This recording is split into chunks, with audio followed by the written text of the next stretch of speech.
Hello everyone, welcome to our channel. প্রেম অনুভূতিটা যেমন মধুর, তেমনি এটা সারা জীবনের দুঃখেরও কারণ হতে পারে। ভুলে যেতে এক জীবন সময়ও তখন কম মনে হয়। আবার মানুষ কি চাইলেই প্রথম প্রেমকে ভুলতে পারে? কেউ কেউ হয়তো পারে, আবার কেউ একদমই পারে না। তেমনই দুজন মানুষকে ঘিরেই আজকে আমাদের পাস্ট লাইভস মুভি। তবে গল্পটা আর 10টা সাধারণ ট্র্যাজেডি মুভির মতো নয়। এই গল্পে কেউ ভালোবাসা পায়নি বলে হেরেছে, আবার কেউ ভালোবাসা পেয়েও হেরেছে। ভাবছেন ভালোবাসা পেয়ে কেউ আবার হারে? তাহলে চলুন পুরো গল্পটাই জেনে নেওয়া যাক। মুভির শুরুতে আমরা 3জন মানুষকে একটি বারে দেখি। অন্যদিকে বসা কাপল তাদের সম্পর্ক অনুমানের চেষ্টা করছে। একজন বলে এশিয়ান 2জন কাপল হতে পারে, পাশের লোকটা হয়তো তাদের ফ্রেন্ড। আরেকজন বলল এশিয়া 2জন তো ভাই বোনও হতে পারে, মেয়েটা হয়তো পাশের লোকটির ওয়াইফ। তবে দেখে মনে হচ্ছে তাদের অনেক বছর পর দেখা হয়েছে। কেমন যেন এম্বারেসড হয়ে বসে আছে 3জনই। তাদের সম্পর্ক বুঝতে হলে আমাদের 24 বছর পেছনে ফিরতে হবে। স্কুল শেষে আমরা 2জন ছেলে মেয়েকে বাসায় ফিরতে দেখি। তারা একই ক্লাসে পড়াশোনা করছে। ছেলেটির নাম হোসাং আর মেয়েটি নোরা। নোরা এক্সামে হোসাংয়ের চেয়ে কম মার্কস পেয়েছে, তাই একটু মন খারাপ। তবে তাদের মধ্যে বন্ধুত্ব বেশ গভীর। নোরার আসল নাম না ইয়ং।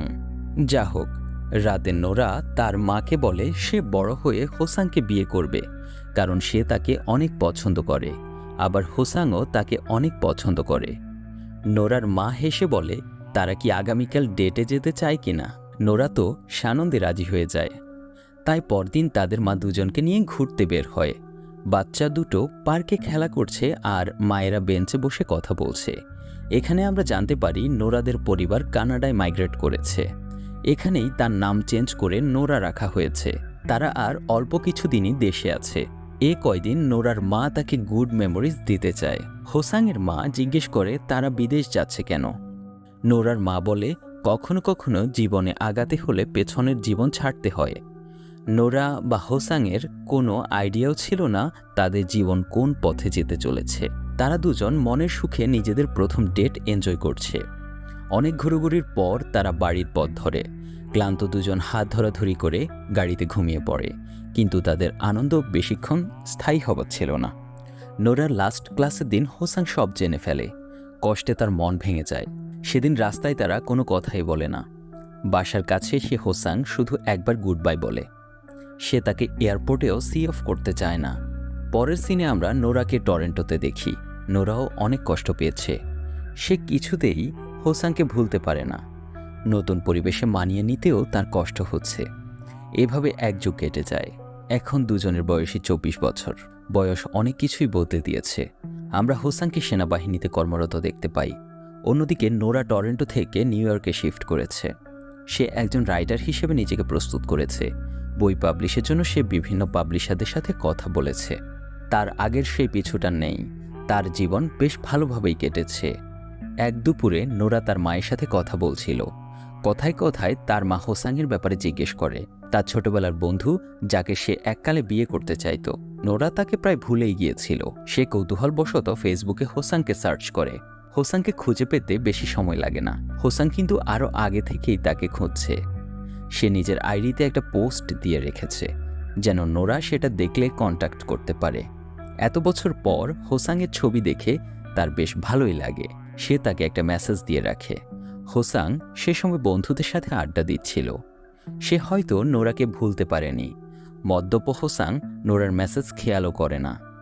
পরদিন সকালে সে নোরার মেসেজ দেখে। নোরাকে দেখে তারও অনেক ভালো লাগে।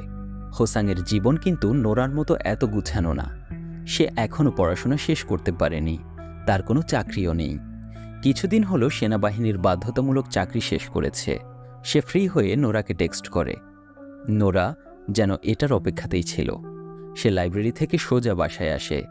তারপরে স্কাইপে হোসাংকে কল দেয়। 12 বছর পর কথা বলার খুশি যেন অন্যরকম। প্রথম কিছুক্ষণ তো হাসাহাসিতেই কেটে যায়। এরপর দুই বন্ধু গল্পে ঝুলি নিয়ে বসে। হোসাং অনেকদিন ধরেই তাকে রিচ করে ট্রাই করেছে, কিন্তু তার নতুন নাম হোসাং জানত না। সে তাকে না ইয়ং নামেই খুঁজছে। হোসাং এখন ইঞ্জিনিয়ারিং স্টুডেন্ট। কিছুদিন পরেই তার লেখাপড়া শেষ হবে। সে কথা প্রসঙ্গে নোরাকে বলে, নোরা, এখনো আগের মতো কান্না করো কিনা। আসলে নোরা ছোটবেলায় অনেক কান্না করত, একটু কিছুতেই সে কেঁদে ফেলত। এই যেমন মার্কস কম পেলে কান্না করে দিত। তবে নোরা সেই অভ্যাসটা আর নেই। এখন সে কথায় কথায় কান্না করে না। এখন কান্না মুছে দেওয়ার মতো কেউ নেই বলে সে মন শক্ত করে ফেলেছে। এইসব শুনে হোসাংয়ের চোখ ছলছল করে। কথায় কথায় অনেক সময় কেটে যায়। কোরিয়ায় ততক্ষণে সকাল হয়ে গিয়েছে, আর আমেরিকাতে তখন মধ্যরাত। নোরা ডিনার করতেও মনে নেই, তাই হোসাং তাকে দ্রুত খেয়ে নিতে বলে। এমনিও একটু পর তার ক্লাস আছে, তাকে এখন রেডি হয়ে চলে যেতে হবে। শেষ একবার হোসাং মনে করিয়ে দেয় যে তাকে অনেক মিস করেছে। নোরাও তো কম মিস করেনি। পরের দিনও তারা অনেক কথা বলে। দিন রাত ভুলে কাজকর্ম বাদ দিয়ে তারা খালি গল্পই করে। 12 বছরে অনেক গল্পই জমেছে দুজনের। এছাড়াও প্রতিদিনের ছোটোখাটো ঘটনা সবই তারা শেয়ার করে। নোরা হোসাংয়ের ফিউচার প্ল্যান জানতে চাইলে সে বলে সে ম্যান্দারিন শিখতে চীনে যাবে। ম্যান্দারিনটা তার পড়াশোনার কাজেও লাগতে পারে। তখন নোরা তাকে আমেরিকায় এসে ইংরেজিটাও শিখে নিতে বলে। পরের কিছুদিন এভাবেই কাটে, কিন্তু এত বেশি কথার কারণে নোরা নিজের রাইটিং ক্যারিয়ারে ফোকাস করতে পারছিল না। লেখালেখির জন্য যে সময়টুকু প্রয়োজন সেটাও সে বের করতে পারছে না। তাই একদিন সে হোসাংকে কথা বন্ধ করতে বলে। হোসাং প্রথমে খুব আপসেট হয়ে পড়ে, পরে নোরার ক্যারিয়ারের কথা ভেবে সেটা মেনে নেয়। নোরা তাকে আমেরিকা ঘুরতে আসার দাওয়াত দেয়, আর এমনিতেও সে আগামী বছর কোরিয়া যাবে। তখনও তাদের দেখা হতে পারে। হোসাং তাকে অনেক কিছুই বলতে চেয়েছিল, কিন্তু তার গলা ধরে আসে। আমরা নোরার চোখেও পানি দেখতে পাই। কথা বন্ধ হলেও তারা নিজেদের কাজে মন দিতে পারছিল না। নোরা তাই রাইটিং রিট্রিটে বের হয়। সে শহরের দূরে একটি বাড়ি ভাড়া নেয়। এখানে আশেপাশে তেমন বাড়িঘর নেই, এমন একটি জায়গায় তার জন্য পারফেক্ট। আরেকদিকে হোসাংয়ের অনেক কথা বলতে ইচ্ছা হয়। সে একটা মেসেজ টাইপ করে, কিন্তু লাস্টে আর সেন্ড করে না। নতুন বাড়িতে আর্থারের সাথে নোরার পরিচয় হয়। আর্থার তার মতোই একজন রাইটার। সে এই বাড়িতেই অন্য একটি রুমে থাকে।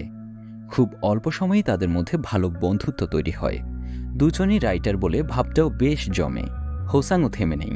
সে ম্যান্দারিন শিখতে চীনে পাড়ি জমিয়েছে, কিন্তু নোরা তবুও তার মন থেকে যাচ্ছে না। তবে সে একটু একটু করে সামনে এগোনোর চেষ্টা করছে। চীনে একটা মেয়ের সাথে তার পরিচয় হয়। আরেকদিকে নোরার আর আর্থারের বন্ধুত্ব প্রেমে গড়িয়েছে। এভাবে অল্প অল্প করে তারা জীবনের সামনে এগোয়। কিছুদিন পর নোরা আর্থারের বিয়ে হয়। এরপর আবার 12 বছর পরের ঘটনা। তাদের বয়স এখন 36। হোসাং নোরাকে দেখতে নিউ ইয়র্ক এসেছে। আর্থারকে নোরা আগেই হোসাংয়ের কথা বলেছে। এবার আমেরিকা আসার খবরটাও তাকে জানায়। হোসাং যেদিন নিউ ইয়র্কে এসে নামে সেদিন প্রচুর বৃষ্টি হচ্ছিল। ওই দিন তারা দেখা করে না। দিনটা হোসাং রেস্ট নিয়েই কাটায়। পরদিন নোরা হোসাংকে এক জায়গায় আসতে বলে। হোসাং সময় মতোই চলে আসে। তার কিছুক্ষণ পর নোরাও সেখানে আসে। 24 বছর পর ফাইনালি তাদের দেখা হয়। হোসাং তাকে দেখে অনেক ইমোশনাল হয়ে পড়ে, আর অনেক খুশিও হয়। নোরা কিন্তু এখনও তাকে বন্ধুর মতোই মনে করে। সে তাকে দেখা মাত্র জড়িয়ে ধরে। হোসাং প্রথমে অপ্রস্তুত হয়ে পড়ে, শেষে সেও আলতোভাবে তাকে হাঁক দেয়। হোসাং আবদার করে বলে সে শহরটা ঘুরে দেখবে। নোরাও রাজি হয়। সে নিজেই তাকে শহর ঘুরিয়ে দেখাবে। প্রথমে নোরা তাকে মেট্রো রাইড দেয়, তারপর একটা নদীর পাড়ে ঘুরতে নিয়ে যায়। মাঝে কিন্তু নোরা একবার কোরিয়া গিয়েছিল। দেখা করবে ভেবে সে হোসাংকে মেইল করেছিল, কিন্তু হোসাং কোনো রেসপন্স করেনি। এজন্য অবশ্য হোসাং সরি বলে। নোরা হোসাংকে তার প্রেমের কথা জিজ্ঞেস করে। হোসাং বলে তাদের ব্রেকআপ হয়ে গিয়েছে। হোসাংয়ের উপর পরিবারের দায়িত্ব অনেক। বাবা মায়ের একমাত্র ছেলে, চাকরি করে স্যালারিও বেশি পায় না, এজন্য সে বিয়েটা করছে না। কিন্তু তার মন যেন অন্য কথাই বলছে। নোরা তাকে দ্রুত বিয়েটা করে ফেলতে বলে। হোসাং আর্থারের কথা জিজ্ঞেস করে। নোরা জানায় তারা বেশ ভালোই আছে দুজন। আর্থার তাকে ভালোবাসে অনেক বেশি। হঠাৎ নোরা বলে সে তাকে ফেসবুকে খুঁজত কেন। আসল ঘটনা হলো হোসাং নোরার এভাবে চলে আসা মেনে নিতে পারেনি। সে তাকে অনেক মিস করত। নোরাও তার মনের কথা বুঝতে পেরেছে। ছোটবেলায় যা হয়েছে এখন আর ভেবে তো লাভ নেই। যাই হোক, ঘুরে ফিরে নোরা নিজের বাসায় আসে। আর্থার হোসাংয়ের ব্যাপারে জিজ্ঞেস করে। তাদের ঘুরোঘুরি কেমন কাটলো সেটাও জানতে চায়। নোরাও ফ্র্যাঙ্কলি তাকে সব কিছু বলে, কিন্তু নোরার মুখে হোসাংয়ের নাম শুনে সে বেশ আপসেট হয়ে যায়।